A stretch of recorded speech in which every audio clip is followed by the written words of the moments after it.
నానా ఆ, నీ కోడలు మూడెలా ఉంది? చాలా బ్యాడ్ గా ఉంది.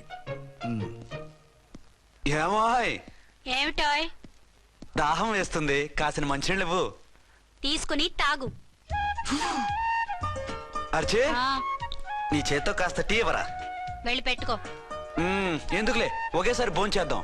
వంటేం చేసావు? వంటేం చేస్తాం, తింటాం. బ్యాలెన్స్ ఉంటే పని మనిషికి ఇచ్చేసాం. ఆహా, పతివ్రత అంటే నువ్వేనే. నాకు ఈ పూట ఆకలిగా ఉండదని ముందుగానే కనిపెట్టేశావు. వైఫా మజాకా? షటప్. నీది మంచి మనసు కాబట్టి ఆ మాటతో ఊరుకున్నావు. అదే ఇంకో పెళ్ళామైతేనా? మీకు ఇంకో పెళ్ళం కూడా ఉందా? చిచి చిచి చి, ఇంకోటి పెళ్ళాం అనబోయి ఇంకో పెళ్ళాం అనిసా. ఏంట్రా కోపమా? కాదు, తాపం. అయితే నేను తీర్చేస్తాగా. నన్ను ముట్టుకోకండి. అయ్యో, ఏ పొద్దున ఎస్పీ గారి ముందు అంత బిల్డప్ ఇవ్వాలా? ఏదో ఒకటి సర్ది చెప్పచ్చుగా. అక్కడికి మీరేదో సిన్సియర్ అయినట్టు, నేను చావటం అయినట్టు. అంటే చట్టానికి ధర్మానికి అదేంటి కింద పడుకున్నావు? చట్టానికి ధర్మానికి విలువ ఇవ్వాలి కదా. మీరు సిఐ గారు, మేము ఎస్ఐలం. మీరు పైన ఉండాలి, నేను కింద ఉండాలి. చి చి చి చి చి చి. అది బయట చెప్పే డైలాగు. భార్యా బిడ్డల కన్నా బాధ్యత గొప్పది కాదుగా. ఇది ఇంట్లో చెప్పే డైలాగ్. పడగొట్టి పని గడుపుకునే మగమాటలు మాట్లాడకండి. మీ చేత తిట్లు చీవాట్లు తినే కర్మ నాకేం పట్టలేదు. ఎందుకు ఏడుస్తావు? ఇప్పుడు ఏమైందని? నేనెందుకు ఏడుస్తాను? ఆ తిక్కుమాలిన ఉద్యోగానికి రాజీనామా చేసి పారేస్తే ఏడవలసిన వాళ్ళే ఏడుస్తారు. ఆహా, ఆ పని మాత్రం చేయకేన అర్థంగి. దీనికి మాత్రం లోటు రాకూడదు. పెళ్ళానికి కోపం వచ్చినప్పుడే మొగుడికి మూడొస్తుందో. నాకే రావటం లేదు, వదలండి. నాకొచ్చింది కదా, ఆటోమేటిక్ గా నీకు వచ్చేసింది.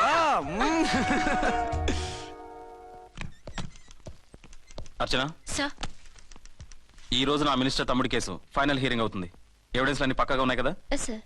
లేదంటే తన తమ్ముడిని విడిపించుకోవడానికి ఆ మినిస్టర్ తన పవర్ అంతా ఉపయోగించి కేసును తారుమారు చేస్తాడు. లేదు సార్, అన్ని పక్కగా ఉన్నాయి. ఖచ్చితంగా లైఫ్ పడుతుంది. గుడ్, వాడిని తీసుకెళ్ళు.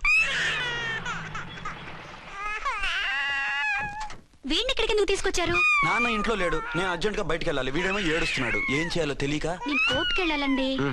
సరే ఇవ్వండి. లేదమ్మా, లేదు. లోపల ఎస్పీ గారు ఉన్నారు. ఓకే.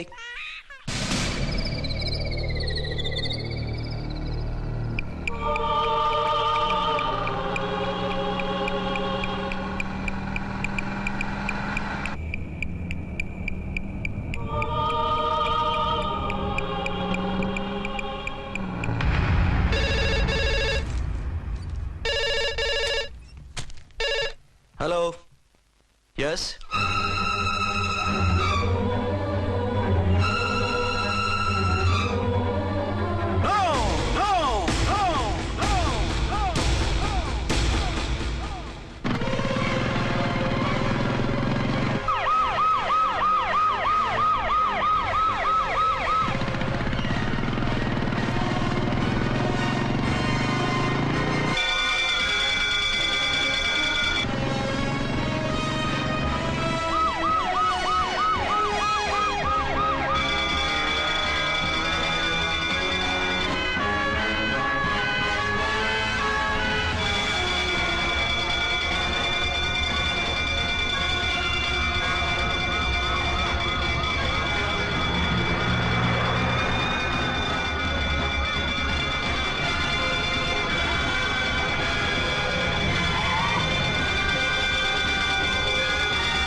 ఎవరో మందు పాత్ర పెట్టి పోలీస్ వ్యాన్ పేల్చేశారు.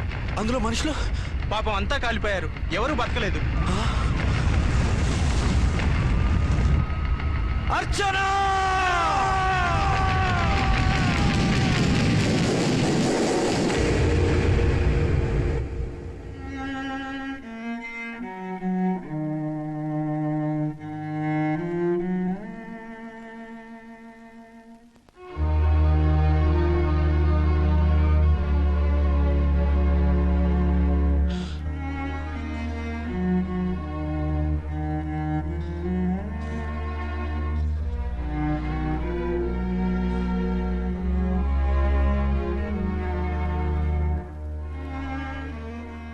రెండేళ్లు పైనైంది వాళ్ళు నీకు దూరమై. ఇంకెన్నాళ్ళు ఇలా బాధపడతావు బాబు? నేను ఇలా చూస్తూ నేను తట్టుకోలేనురా. నువ్వు మళ్ళీ మామూలు మనిషి కావాలి. నువ్వు మళ్ళీ పెళ్లి చేసుకోవాలి.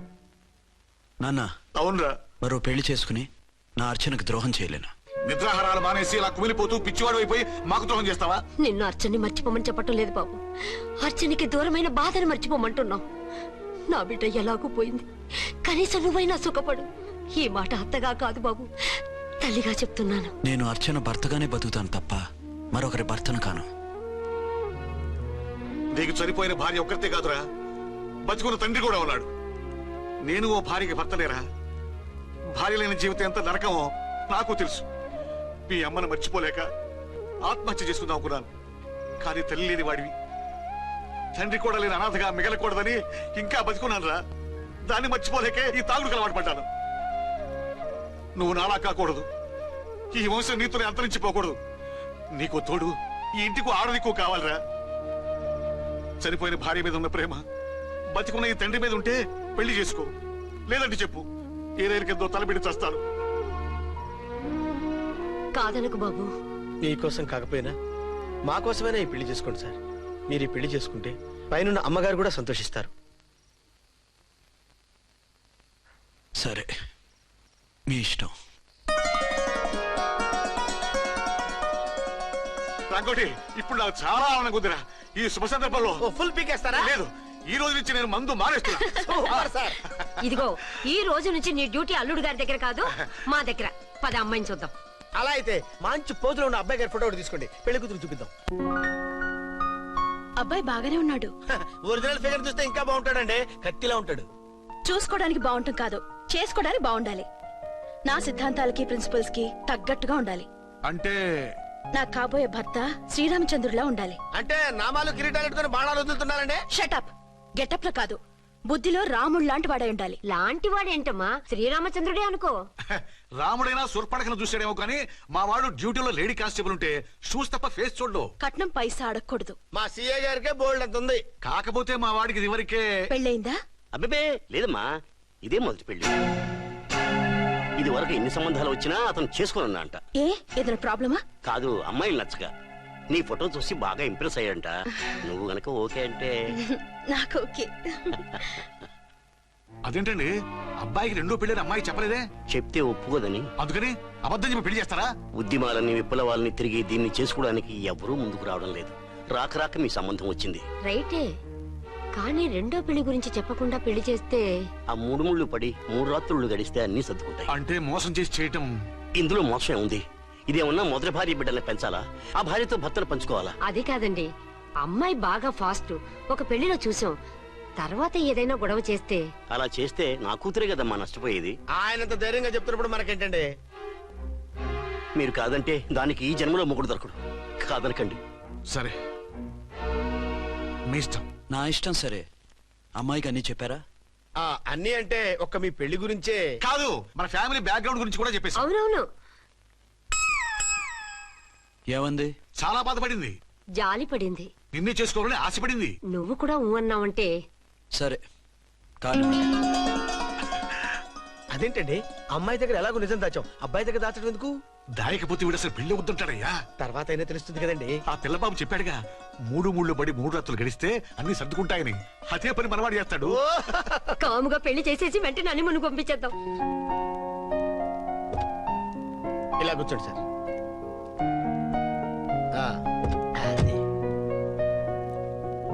Happy honeymoon. Thank you.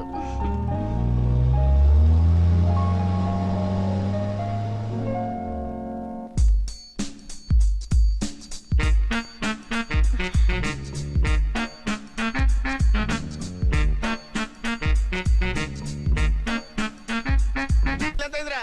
10,000. 10,000. అయితే ఓ పని చేయి, ఈ 1000 రూపాయలు ఎంచుకుని ఇదే 10,000 అనుకో. వెయ్యా? ఆ. వర్కౌట్ అవుదండి. పోనీ ఓ పని చేయరా, ఈ బిల్డింగ్ రాసిస్తాను, వర్కౌట్ అవుతా? వర్కౌట్ అవుతుంది సార్. వస్తాను. సార్ ఏం సార్ ఇది? చూడండి. ఇవి రాంకోటి వాడితో బేరాలంటాయా? ఇది ఒకటి ఇచ్చి పంపించు.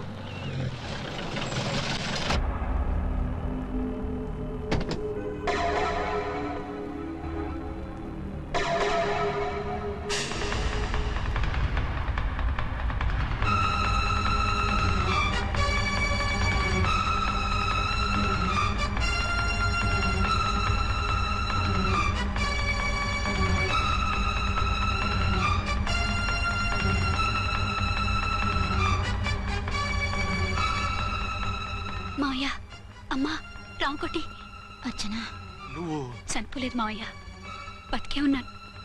ఆయన ప్రేమే నన్ను బతికించింది. బాబు మీ మనవడు. రే రానా ఇలా రానా రారా. ఎన్నాళ్ళు ఎక్కడున్నావు మా? మర్చిపోయావా? ఏమైపోయావు? ఆ వివరాలన్నీ తర్వాత చెప్తాను. ఆయనేరి లోపల ఉన్నారా? లేరు మేడం, ఏం ఆఫీస్కి వెళ్ళారా? ఊటీకి వెళ్ళారు. డ్యూటీ మీద వెళ్ళారా? ఆ, అవునమ్మా, డ్యూటీ మీద వెళ్ళారు. అక్కడ ఏ హోటల్ ఎదిగారు? తాజ్ రెసిడెన్సీ. నువ్వు లోపలికి పోదమ్మా, మాట్లాడుకుందాం. లేదమ్మా, నేను ముందు ఆయన చూడాలి. నేను ఇప్పుడే ఊటీ వెళ్తాను. ఎందుకమ్మా 2-3 రోజుల్లో వాడు వచ్చేస్తాడు. 2 ఏళ్ళు ఆయన చూడకుండా శవంలా బతికాను. ఇక 2 క్షణాలు కూడా ఆయన చూడకుండా ఉండలేను మాయా. అది కదమ్మా. నా మాట వినమ్మా.